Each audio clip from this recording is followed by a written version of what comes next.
Welcome to the Smokin Word.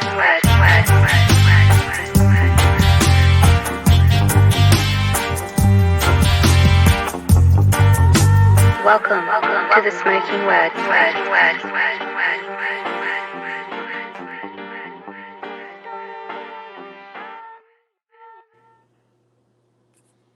We are back, and this time, not only that we're back, but we brought some color to the podcast. A little well-needed brown. First of all, shout out to everybody who's been tapping in and holding me down. Again, it took a while since for the podcast to come back, but we are officially in the new studio, so I'm psyched about that. We're going to be seeing new backgrounds, new studio setups, the whole thing, taking it to the next level. And the first one back was with Sammy Sam. So I had to come back. I said, we were already talking about it for a while, but I want to introduce everybody, one of my favorite new axemen to the game. I don't know how, we're going to find out how new in the game he is, but new on my radar, my boy from the band Drain. If you haven't heard, they just dropped a new record.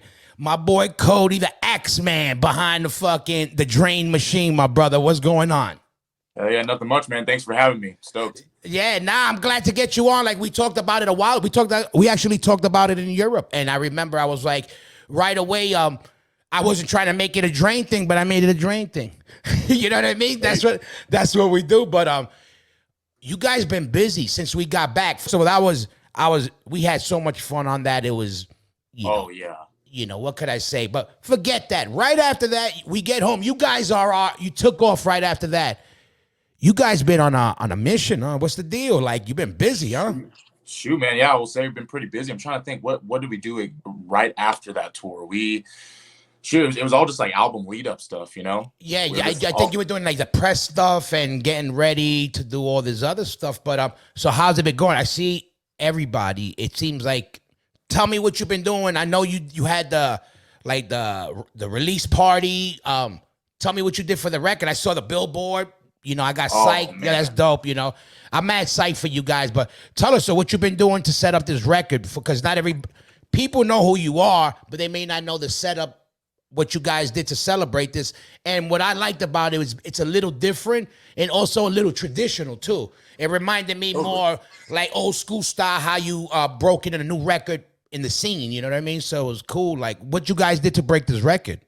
Exactly, man. Well, shit. I mean, we put out a few singles, you know, over time, you know, and one of the singles came out while we were on tour, you know, it's the second single. So it was a bunch of that. And then basically what we did, so the day before the album came out on Thursday, we had a little like listening party at Streetlight Records in Santa Cruz. That was really cool. And like, the way we wanted it set up, we're like, well, we know we don't want to do the typical, like, you know, set up a table and just sign the records and stuff like that. I mean, we were down to sign records, but we just wanted like kids to show up and just like, you know, just come through, hang out, talk to us and stuff, you know, and we didn't want to do that whole typical thing, but it was cool. I mean, you know, we played the record a bunch of times, got to meet a bunch of new kids we've never seen, a bunch of these kids we see in the scene, you know, and stuff like that. And it was cool. We had a good time. And I had my friend Evan, he owns this coffee shop here in town, and we had him serve some coffee and, you know, a bunch of that stuff. So some pastries. So it was a really cool event, man. And then the next day we went to LA and did the same exact thing at Brain Dead Studios.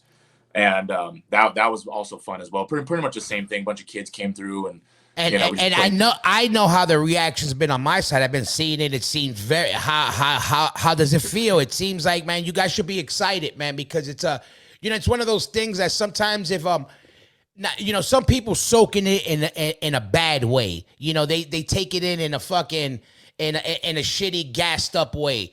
You shouldn't take it in that way. And I know you guys ain't built like that, but definitely it's good. You know, be aware of what's happening and take it in. You know, because that's the thing that we forgot to do at certain periods because you know you forget. It's what you do. You know, it's just what we do. But like the excitement part of it, like. You should be excited. You should want to, like, you know, yell and want to play the record and want to, like, let's go in front of every person we could go and blast this record. You know what I mean? So totally, man. No, that's good. And I'll tell you a funny story. So I got you on my workout playlist. We're going to talk about that because I know you've been working out. And but I just added it to the playlist, right? So I added you guys to the playlist. So I'm used to my old playlist, but whatever. I got some new songs in there, so I'm in there, and I'm a Spotify guy, but I'm a cheap Spotify guy, so I don't pay for it. Oh, So, there we go. but, Okay. right. So, but I'm listening to it, and then I'm like, all right, I'm about to do a lift, and I'm like, all right, with these fucking commercials, because I hear fish and water. I hear waves. Oh. And then I hear, and it was you motherfuckers. I was like, yeah. So I got used to hearing it. I wasn't, I thought it was a Spotify commercial. But oh man, that's awesome. but that's one of my favorite tracks. That shit is on. What I was gonna say. So yes, so you got to do. Have you played any shows since the release, or just yeah? these? So I'm trying to think because there's been a lot of stuff that has happened in between. So I think the show that we played after that, or the first show after our tour was, I want to say it was a Punk in the Park in Ventura. Yes, it was. It was. Yeah. I want to say it was because I remember following up, trying to seeing you guys on that. Yep. Right. Yeah. So that was really fun, and that was like one of those, because we've been going out and doing these fests that are kind of like, obviously outside of the genre. You know what I mean? We've been doing, we did Psycho Las Vegas. That's like a metal one. And then Punk in the Park is just straight punk. So that was the first time we did a straight punk festival, and we're like, damn. I hope we get received well. And we definitely did. There was kids circle pitting, all these, kids going crazy and stuff. So that was a really fun one, man.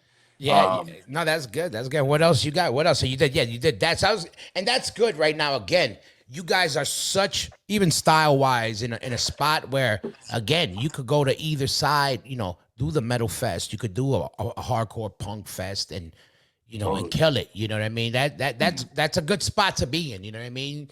Right now, and you did those, and then right now the record drops, and for right now at this minute, like what's the plan? All right, the record's out now. Like, what's the big plan moving forward? Like, Shoot, well, you have first any order- any tours like planned? Set up for this? What's the deal? Totally, man. Well, first order of business, we're going to hit the U.S. tour for this in about a couple weeks. Actually, a little less than a couple weeks. So, getting ready to go for that. I got to get my guitars cleaned up, restrung. Hit the gym as much as possible. Like I'm. Yeah, we're gonna talk about that and the guitars because I saw. Yeah. Fuck that. We're gonna talk about that shit right now. But right now, okay. I saw you with the guitars. I saw that you got some new axes, right? Yeah, you're hooked up now, right?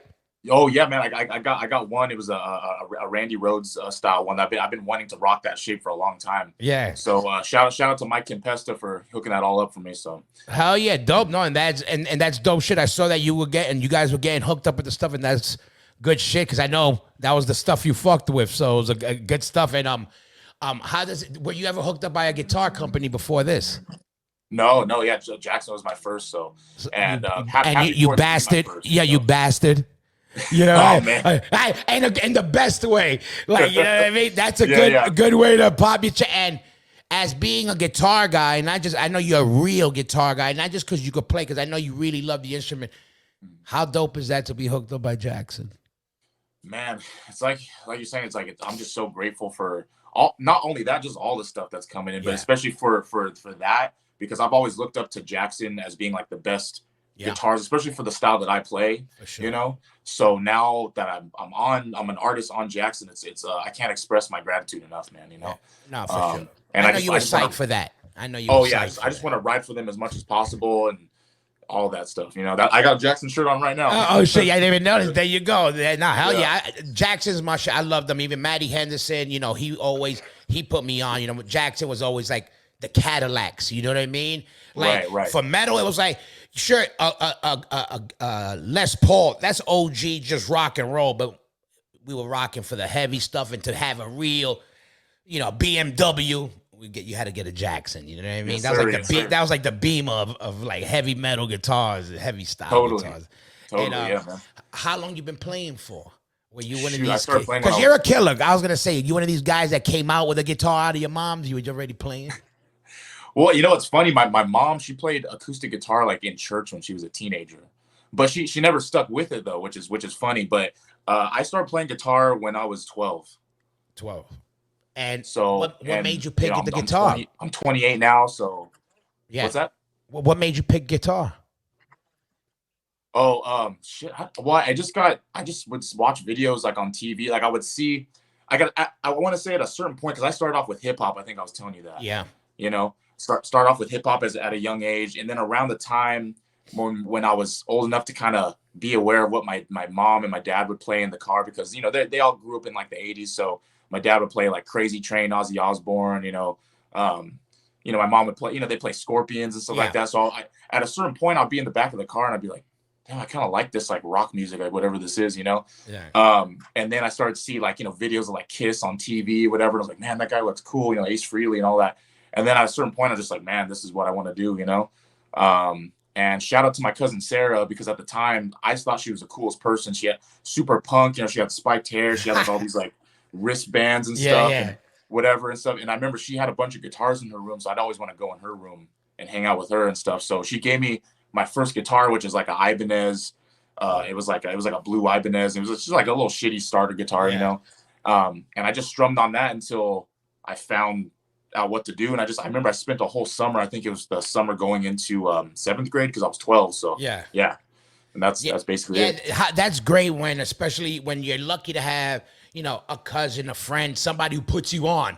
And not only they put you on, like they invest in you. Like, hey, come with me, kid. Because I had somebody like that besides my big brother. There was a neighborhood guy who was going to shows, but he was always like, I was a young guy. I was skating into hip hop. I loved hardcore, but he'd be like, come check this out. I would see all the, his, exactly all his boots and all that stuff in his room and all that shit. And it was like, it's good when you have somebody to help guide you in that. And when you start playing, when do you get bit with the heavy side of the metal stuff? Like it had to be most likely Metallica or Slayer, because that's usually the culprit.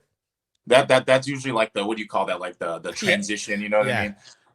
Because the first band that I was just so like obsessed with was Kiss, I was so into them, and I just, that's all I listened to for the longest time.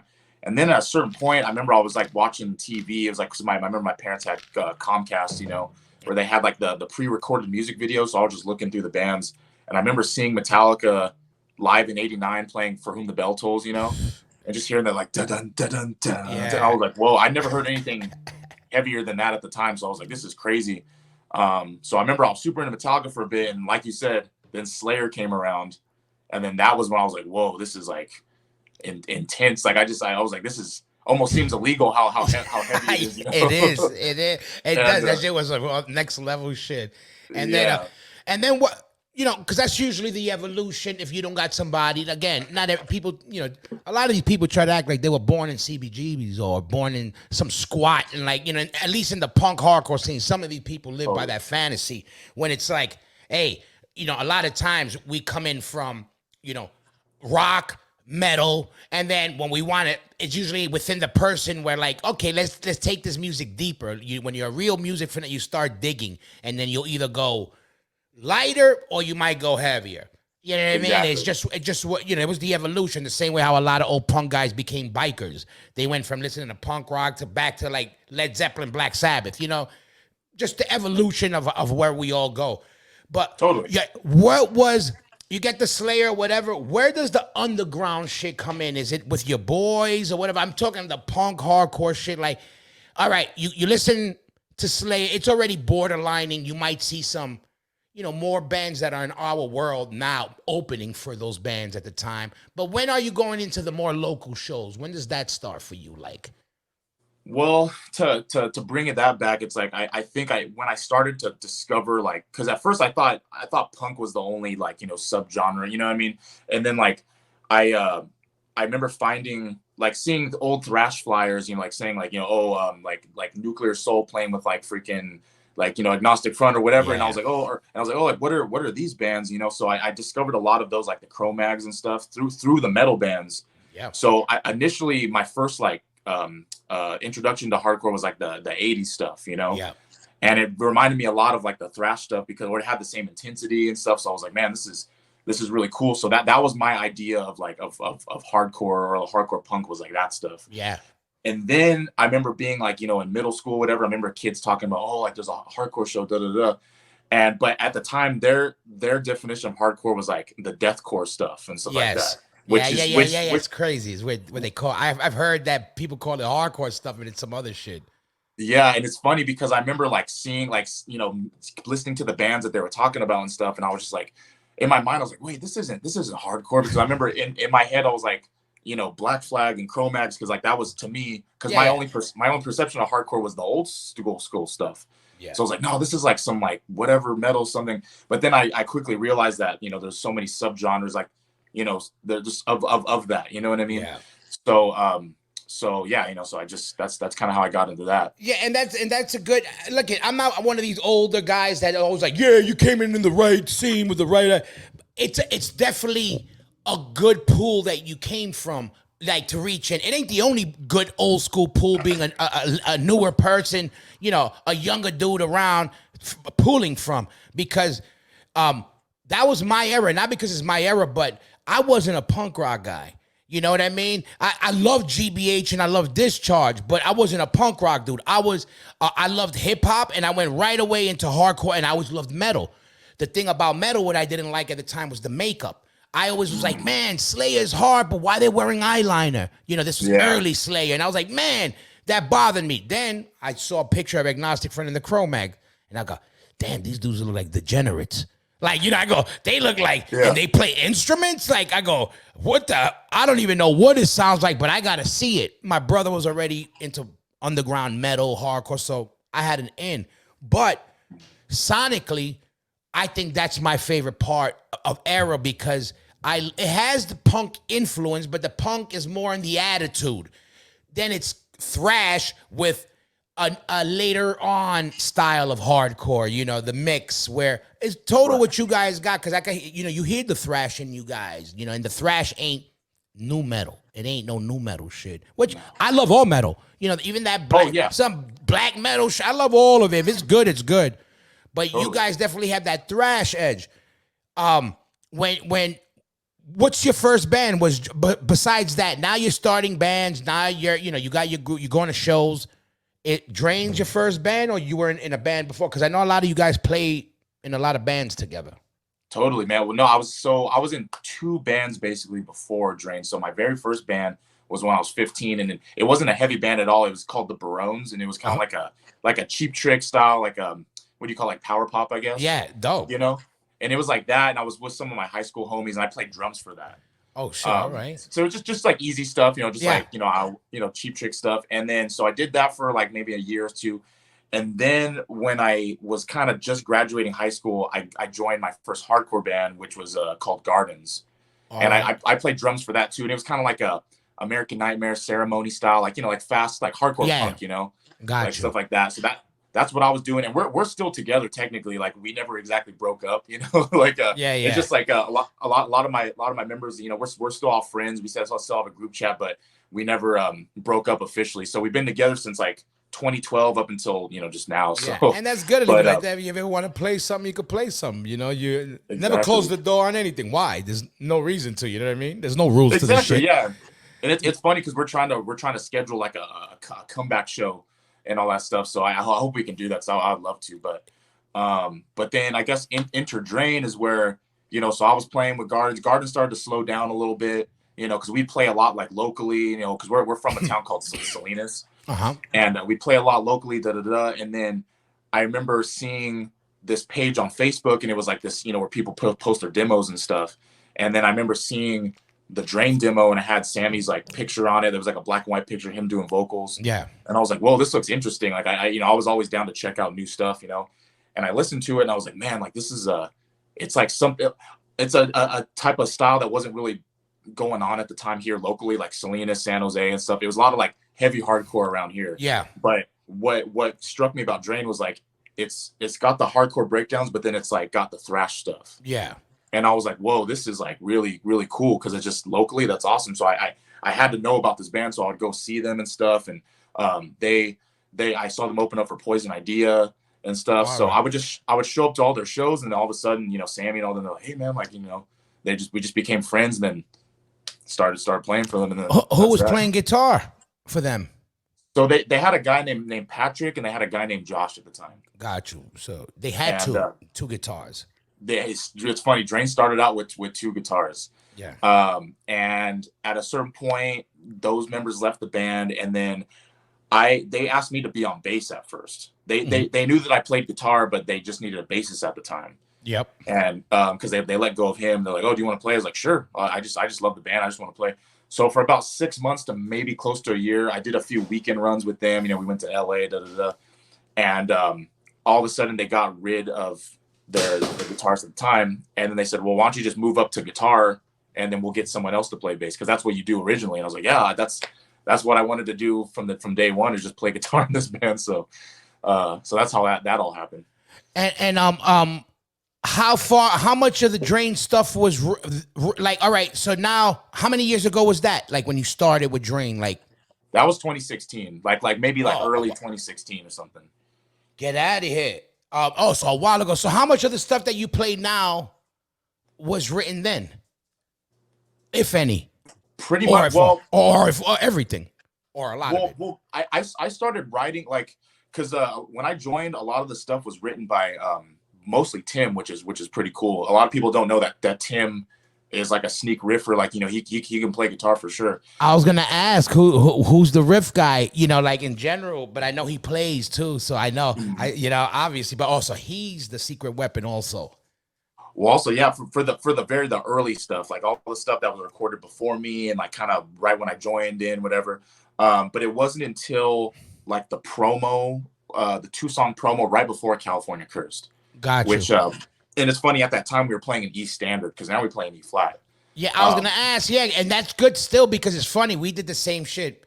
We started at E and we did a half step and then we went one more step down and that's where we stopped because, again, trying to keep up with just the tones, but without trying to be somebody else. And the good thing about you guys, and that worked out for us also, that we were bands that we didn't need to tune down. You know what I mean? Like to be heavy. Right. You know what I mean? It worked out just because we had riffs that were able to not have to depend on the tuning, and it's more about the flavor. Which is nothing wrong with it. You know what I mean? But that's how down tuning makes everything heavier. You know what I mean? Now when you're more up tuned, to make something sound heavy is hard. You can make things sound groovy, hard, whatever. To make things heavy is a little bit harder when everybody's tuned to something that's almost invisible. You know what I mean? Like these tones, and that's what I always liked about you guys. And I even told you that because I didn't know you had a 2-guitar. You guys sound like a band that should have 2 guitars, but you don't need 2 guitars. That's what I ended up telling you in Europe. I was like, don't ever get another guitar because you don't need it. Like you're able to match heaviness live with one, and it's not an easy thing to do, but it's a good thing to do if you could do it. Again, a la Pantera, few bands could do it, and a lot of bands don't because they can't.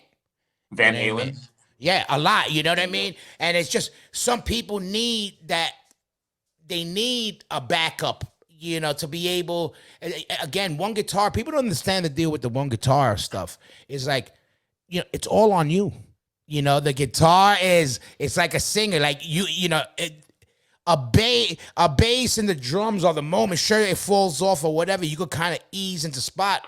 When the one guitar and one vocals, you're out front.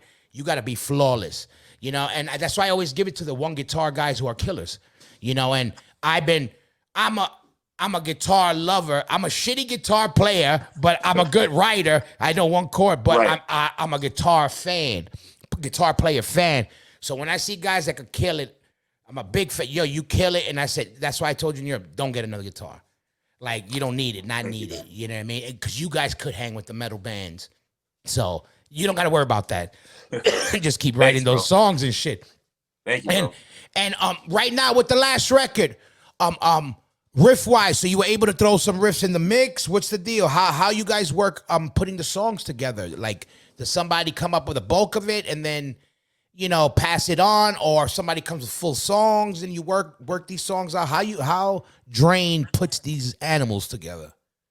Well, shoot, I mean, it's kind of much like California Curse too, where it's like it just depends. Sometimes I'll come with a riff, or I'll be sitting on a riff for quite a while, and then we'll put it to use. Or a lot of the times with some of our, best known songs, like, Feel the Pressure, California Curse and stuff like that. Those were written kind of like spontaneously, I guess, like time changes. That's the time changes on that. And the Pressure. That's my shit. It's like, the Pressure. Oh yeah. It does like That's why I tell you, I heard the bubbles at first in the beginning. I was like, what? But the tempo changes, because I'm all about tempo changes. That shit is bad.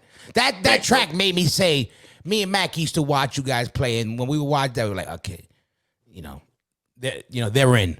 You know what I mean? Like, at least, because there's a little, anybody could drop something in halftime.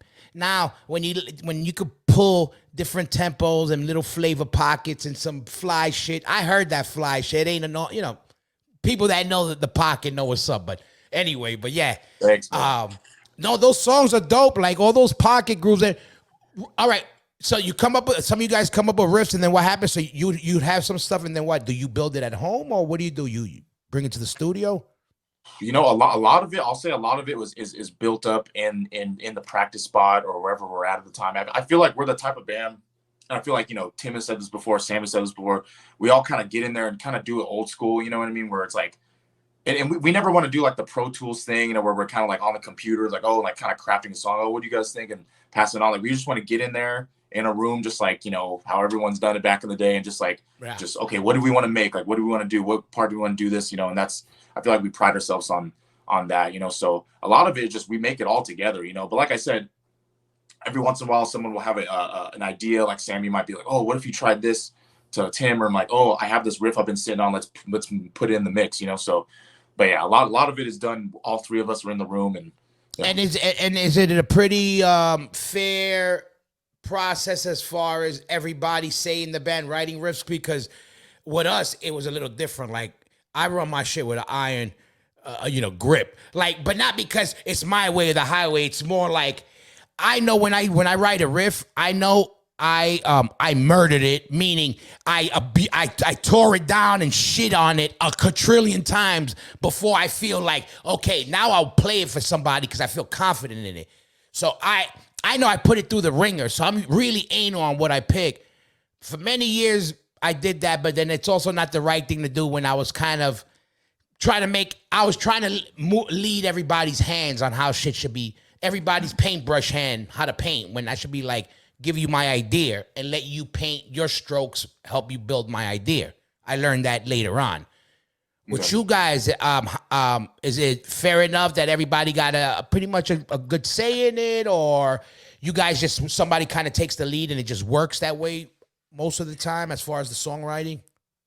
Yeah, I mean, I guess it just depends on the song. I mean, like we all kind of, we all do like our own like respective thing. Like Sammy writes all the lyrics. Like for the most part, I write 98% of the riffs. Tim pretty much does 98% of his drum parts. What I mean? So we all kind of do our thing, but it's like, again, like the way I see it, and I think I can speak for the rest of my band, is that like we're all a unit. We're it's not just like one person. It's like we are a band. So of course we got to work together to write stuff. So I might come with a riff, and I might think it's like really cool, but then maybe like Sammy's like, oh, what if you like maybe tweak this? What if you tried this or something? And it ends up not being the way that I wanted it. But that's okay, because that's why, you talk as a band. And if you have a good relationship with your boys and stuff like that, you guys can come to an understanding and stuff. So, and also too, it's like, I feel like me, Sammy, and Tim are all three different guys, that are all kind of similar in a way, if that makes sense, because like, we all kind of want different things from the band, but like we all kind of come together for like the general, like, you know what I mean? Because like, obviously I'm the metal guy. Yeah. Tim is really into like, like the 90s, like 2000s, kind of like pop punk stuff. You know what I mean? And then Sammy likes what he likes and stuff, but we all kind of bring our own sauce together and kind of throw it in the pot, and that becomes Drain. You know what I mean? Yeah. And that's a good way to be, because, again, like I said, I was trying to, do the James Hetfield shit too much, like control everybody's movement, and that's not good. Later on, I learned that, and that's good, because again, I tell people that especially in bands building, I basically, like what you basically said is the concept of how I have a band, the way people should learn they should see a band that's been together for a while, like. With us, I saw it the later years. When it finally sank into me, I was like, with the band, I was like, yo, we're special forces. I'm a Navy SEAL. Mikey was, a Green Beret. Freddie's, a Green Beret, whatever it is. I was like, you don't tell them how to be a Navy SEAL. You just say, this is the mission. You let the Navy SEAL be the Navy SEAL. You let the Green Beret be the Green Beret. You let the Air Force, And then when I realized that, I said, yo, I got all killers. Why do I got to teach killers how to kill? I said, no, I just got to say who we got to kill. You know what I mean? And then when you learn that, now the art of killing is beautiful. You know what I mean? You could kind of not just one style. And that's what I learned. And it's good that you do that. And I think it'll keep shit fresh in the longer run. You know what I mean? And what you got right now, you dropped this record. And what's the deal as far as, I know you say you got the U.S. tour. I seen that you have a lot of bands on that. I remember Sammy was talking about that, right? Yeah, totally. You wanted to stack it and make it like a big, and I noticed that a lot of the newer tours are, how long is your set? What do you guys about? So about now, I think it's about maybe a little over 30 minutes, which is short to some, but which is insane. Yeah. It's short, but that's the norm now. Like, and in all fairness, this hardcore shit, like I think 45 minutes tops is more of anything heavy where you could get hit with it and left wanting more. You know what I mean? That's been our MO for the longest, man. Is like to that whole, what is it? Not, you know what I mean? Like that whole psychology where it's like, oh, it's like, less is more type of thing. Yeah. So that's been our thing for a while. Cause I remember back, pre-pandemic, our set was like maybe 11 minutes, 12 minutes, which is crazy. Yeah, it's like a sex session for some of these people. A real whack sex session, 11 minutes. Well, that depends. For some of you guys, it's a little championship session, 11 minutes. But so you gotta have it's I was talking about that now. I think with Busky, now, back in the day, you would play, and I'm not trying to be this back in the day guy, but they would complain. You play, oh, you didn't play an hour and a half, and we're like, we never played an hour and a half. Just because we're a headliner and Judas Priest is a headliner doesn't mean we're Judas Priest, whatever. It's like, there's a hardcore show, but like back in the day, they would try to crucify you if you didn't play a minimum of an hour. Which is still, I see it for some of these, even in our world, to me, 45 minutes tops. Mm-hmm. Okay, you got records out 45 minutes, like almost from 30 minutes to 45, kind of the amount you would have a decent set time at a festival. Just enough to hit them over the head for you to just start sweating and then get off and be like, oh, if we would have gave them everything, they would have been 6 feet under. Exactly. Like beat them to almost death. Yeah, I mean, a lot of my like favorite bands that I've seen and like thinking like, oh, I can sit through a whole set. Doesn't matter how long they play. Like sometimes that like sets can drag on. You know what I mean? It's not the band's fault necessarily, but it's just like, damn, I feel like people's attention spans too. A lot of the times are just, you want to sit and stay for the whole thing, even if it's your favorite band, but. Everyone gets tired out, you know what I mean? And so I think it's better to, like you said, 45 minutes or something. I think that's like a good, for sure, place. For sure, there. Leave them nice and hungry and like that. And I know we talked up. I know we started over there, and I can see you're looking good. And I know it started on the road. You were talking about it. We were all talking about it, getting our push-ups in and working out. And I know you was telling me. You started training to start getting ready because, you had a lot of work to do, a lot of traveling and touring. I see you at the gym. So talk to me. How's that going? I see the pythons coming in. I see the pythons coming in. Yep, there you go. I see you trim down, though, a little bit. What's up? And so how's it going? Thanks, man. Well, yeah, shoot. I just like at a certain point in life, I was like, damn, I need to start getting, my fitness in check. I got to build some muscle up. I've always wanted to build muscle and stuff. I never really had like the proper, I guess, motivation. I was like, I want to do it, but I'll start later. And then finally I was like, you know what, I'm gonna do it. So I hit up my boy Raul, and he's been going to the gym since I've known him for past 10 years. So I was like, hey man, I want to join you at the gym. Like, you mind if I go with you? He's like, hell yeah, man. So I started going, and then it's really one of the best life decisions I've made. Because I feel so good after going to the gym, and like I got like addicted to the point where like, man, like, I just want to get big and freaking, it's an awesome thing, So, I was on the keto diet for about 4 months originally, and this was actually before our tour. And, I remember you already had the key. You were talking it, and I know you already kind of knew about it. So I figured you probably had started already. It's a hard diet that it's hard to stick to. Oh You know? man, yeah, because I just growing up, like I mean, I feel like I just kind of ate whatever I wanted, not really paying attention to the calorie intake and this and that. So when the first like week I started the keto diet, it was really hard, especially the first few days because one, I was in a calorie deficit, and two, I wasn't consuming like sugar or carbs barely. So I was really hungry. I was kind of a little irritable. I was like, damn, I don't know if I'm gonna be able to do this, man. Yes. But after the week went by and then I started to get used to it, I was like, oh, and then so I was so used to being in a calorie deficit, and I ended up doing for 4 months. And I lost 40 pounds. Yeah. So I was like, damn, this is easier than I thought.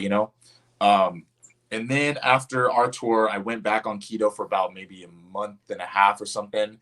And I got to the point where I was like, I feel like I've lost enough. I feel like all I got to do is just stay in the gym, stay consistent, and I'll be fine. I'll lose like the last little bit of what I have. Yeah. Build muscle in the process. It's funny. Slam Jameson. Yeah. Our like he put into perspective for me. He was like, yo, man, like if you just stay in the gym, stay consistent, I think you've earned the right to go back to a regular diet. You know what I mean? Yeah. And obviously, Slam, he's freaking ripped. All about his health and nutrition. Yeah. So yeah. No, for sure, and it's good because I even told you that kind of not because I know look at diets I learned. So I've been a big guy my whole life, and the word diet already almost jinxes you. You know what I mean? No. That corny shit is reality. No, you say I made a lifestyle change because you know why? It's vague. You know what? You might eat a fucking hamburger one day and you shouldn't get crucified for it. But you know what you do? You eat a hamburger now. Now you know, okay, I got to go hard the next couple days, eat real light, low my. We got to be happy. What, you could be ripped up and miserable. We don't want to be that either. You know what I mean? Exactly, yeah. Like Adam Blake put it in perspective in a lot of ways. Because the same thing with me gets, you get infatuated with it because you get on a roll. And I remember it was my son's birthday and I'm like, really thinking about where I'm going to eat. And Adam goes, you work out so you could celebrate these moments. So you're alive for these moments to enjoy them. You eat that cake. And I was like, word, that's what you do. And then you learn, look, this is what we plan to do. Nobody gets diesel in a year or two unless you're doing steroids. The fact is that's a slow burn. Anybody who's been training for many years. So guess what? That's the discipline, is being able to wait for that slow gratification. If you could wait for that, you'll be able to keep going to the gym, which is hard. It ain't an easy thing to do because people want the quick fix. Oh, let me buy this pill that makes me drop weight. Yeah, it's called crack. That's where you drop weight. You got to work out and watch how you eat. And it's a lifestyle change. But I know you did it hard. And what are you eating now? So how you're eating? I know obviously you're watching, but you're eating meat? Are you vegetarian? Or what's your diet like right now? Yeah, well, shoot. I mean, I basically I stopped doing keto like kind of recently. So it was like freaking what, man, I want to say maybe a couple of weeks ago. So kind of recent. So I went back to just kind of like, eating whatever, but it's like, so I've kind of been celebrating in a way, having, I had Olive Garden the other day, whatever, so I'm having a carb heavy meal and stuff. But I mean, yeah, I try to have a lot of protein, especially that my goal is to build muscle at this point. So, I have a lot of like steak, a lot of like chicken and stuff. And, now that I'm off keto, I can have rice now, so a lot of rice and stuff like that. So yeah, I'm just trying to, like you said, have a balance, like, celebrate when I can, and then also just kind of watch what I'm eating, but eating pretty healthy, which I think the steak and rice and for sure, chicken, especially you're lifting to muscle. You could eat that as eating lean meats and vegetables. Broccoli and chicken. That was like my key, you know what I mean? Like that worked for me good. And when I basically looked at what do the fighters eat when they're training for a fight, and they always like broccoli and grilled chicken. So I was like, that's what I'm gonna do. And what's how many days a week you training now? 3 days a week, basically. Yeah. You going? And obviously that varies if I'm gone. Like so obviously Drain's gonna be gone for about a month on that tour. Yeah. So I'm gonna try to find ways to get it in. I mean, like, me and Slam, you already know we're going to be doing our push-ups. We're probably going to hit the gym if we can, if time permits while we're on the road and stuff. So, but if I'm home, it's Monday, Wednesday, Friday. Monday, Wednesday. Yeah, no, that's good, man. It's good. And what's the next thing? So you got the U.S. tour. Is overseas set up yet for anything? Because after that, I know that you guys killed it in Europe. And I know a lot of kids were amped and asking when you guys are coming back and all that. Any plans for Europe? Because a lot of our listeners are from Europe too. So, you Right, know, right. Yeah. So the U.S. tour, we come back from that on the last show is the June 24th. We're home for about a month, and then we head to Japan, oh yeah, July yeah, 26th. So our first time in Japan. Very excited. We're all very excited. So that's about a week, and then we come back, and then I don't know what the window is between that, but I think it's pretty much we go from Japan to Europe. gotcha. And we're hitting most of the same spots. I know we're hitting like Italy on this one. We're hitting, Nice. and we're doing a lot of the cool festivals too, like a lot of the metal festivals too, like Vakken and Vakken, I saw that, and that's big too. And congratulations, because again, Vakken, it's not easy to get on. In general, even you could be new and hyped and all that. That still don't mean shit. Like, it's good that you're able to get on there, because it's a good notch on your belt for bands in our world to get on the Vakken. You know what I mean? So oh that's yeah, cool shit. So I thank you, saw man. that, and you got Vakken. I saw some big festivals, which is perfect for you guys. That's what you guys Oh need yeah, to do. the And the Dynamo Metal Fest. I'm really excited for that one too. OG Fest, yeah, for sure. Oh yeah, yeah. So that and there's a couple others too, like some ones that I've heard about. I think we were talking about it maybe in Poland, because there's the Poland, I think it's Poland Rock or something, or it was brought up when we were there. Yeah. So we're doing that one. So I'm really excited. Yeah, that's good shit. That's good. So how much time you off now from right now till when you leave? A little less than 2 weeks. Like yeah, about that. Like So what's your plan to do on these last 2 weeks home? shoot, man. Like I said, first and foremost, take care of business and hit the gym as much as possible. And shoot, just get everything in order. Like I said, I got to clean up my guitars. I got to restring them. I'm really excited because, on our tour, I had the Inky case, so I had the two dinkies. Yep. But now that Jackson hooked me up with the Randy Rhodes, they gave me their own case for that. So we're driving on this whole tour, which is awesome. So I can bring the Randy Rhodes and the Inky as well. So I'm gonna have 3 guitars to cycle on. Dope. So really excited for that. And yeah, man, just really just honing in on what I got to do, and just not screwing around, just hitting the gym, Hell yeah, getting my music stuff right, and then hit the road, and that's yeah, about good it, shit. And before we get out of here, you want to give everybody a quick, simple rundown of your rig, because everybody, there's a lot of guitar. You don't got to give the secrets. And some guys got secret setups they don't want to give away. But I'm a rig guy. I like kind of seeing a rough. What are you using? What are you using? What's your basic setup right now? What you like playing out of live? When people see Drain, like what are they looking at? Well, shoot, like first and foremost, the way I see it, the knowledge is meant to be spread. So I'm not afraid to. I will never gatekeep. What I use, because I everyone should sound good or how they want to. So I use right now I use Randall if I'm home. If it's a flat situation, different. But at home I use a Randall RG100, which is solid state. Yep. And obviously I love that because it gives me that solid state, that kind of like thrashy tone, like a really mid scoop, and of course like Dimebag, Pantera. Yeah, I like the scoop shit too. Mid scoop shit, that's my shit. Yeah, I feel like that head really gives me the Pantera vibes, and also gives me like the 2 Exodus albums, Fabulous Disaster and Impact is Imminent, like that era of them. Yeah. Where it was like really like deep, and just the mid scoop, it just sounds so like big and heavy, So I got that, and for my pedals, I have this. So I have a NS2 noise suppressor, which is never failed me, and I have a G7 EQ, like an equalizer, like a 7-band EQ. Mm-hmm. And I put it in a slight V shape, kind of like that, not scooped. Not of course, that's why I fuck with you guys, because we got the same ear. It's almost like it's almost engineers don't like that. They kind of want to put the middles up, but we hear it when we want a little bit scooped to give it a little low endy and a little bit that warm meanness. So I do everything is a wide V. I call it, you know what I mean? I used to be a deep V. Now I got a little bit more wider with the V on my EQ, but right. Well, I mean, like I feel like the Randall's has so much mid scoop that I feel like I don't have to go super deep with the equalizer. So just a little sauce on, just to give it like a little more punch or whatever. But shoot, and then I got a tube screamer, Ibanez tube screamer with just click that on, kind of keep everything at noon for the most part. And Shit, that's and I guess for lead stuff, you probably noticed me using it on our tour. It was like I'll click on. I got like the digital delay, and I got the chorus pedal and stuff like that. And I'll throw that on for all my little solo stuff that I do in between when Sammy's talking, and he's like, "Hey, what's up?" So Randall Jackson is basically the fucking the meat and potatoes of your preference of your machines. Yes, but I will say, it's funny you asked. I am going to be switching over to a new amp. I don't want to reveal it yet. Gotcha.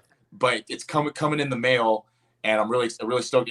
It should be showing up soon. But it's an amp that gives me like a similar tone to the Randall, but it's also like a tube amp as well. So it's like louder. Okay, so, can I without blowing it up? Is it an already old company or is it a new company? It's I would say it's a newer company. A newer company. Okay. Oh, cool shit. Yeah. Cool shit. So I'm really excited to be on board with that, and so I can't wait for everyone to see it. Yeah, no, good shit. Listen, I'm glad I was able to get you on the show. I know you busy, but I was glad we made it happen. I wanted to get you on. Totally. Listen, I'm psyched for you guys. Keep killing it. Everybody, make sure you tap in, follow him on Instagram. Go get the record. These motherfuckers kill it. I love your energy. You know what's up. I back you guys big time. I'm rooting for you dudes. And I'm trying to catch you guys in Florida. So you know what's up. Stay in the gym. You know what time it is. Yep. You know how we do. And tell all the fellas I said what's up. And I'll let you know. I think we're going to drop this tomorrow. I'll let you know, all right? So cool. Yo, anything you want to let everybody out there know before we out of here? Shoot, just everyone that's been rocking with us since past and present. Love it. Thank you guys. Appreciate it. And I'll stoked to see you guys on the Living Proof tour and beyond. And Hoya, please come through to the Florida show for sure. I am. We already been talking about it, me and Gatorful. Everybody out there, go get that drain. Go follow my boy Cody. Listen, Drain in the building. Smokin Word podcast. We out of here. I'll hit you up, Cody. All right. Yes, sir. Thank you, One Hoya. love. We out of here, everybody.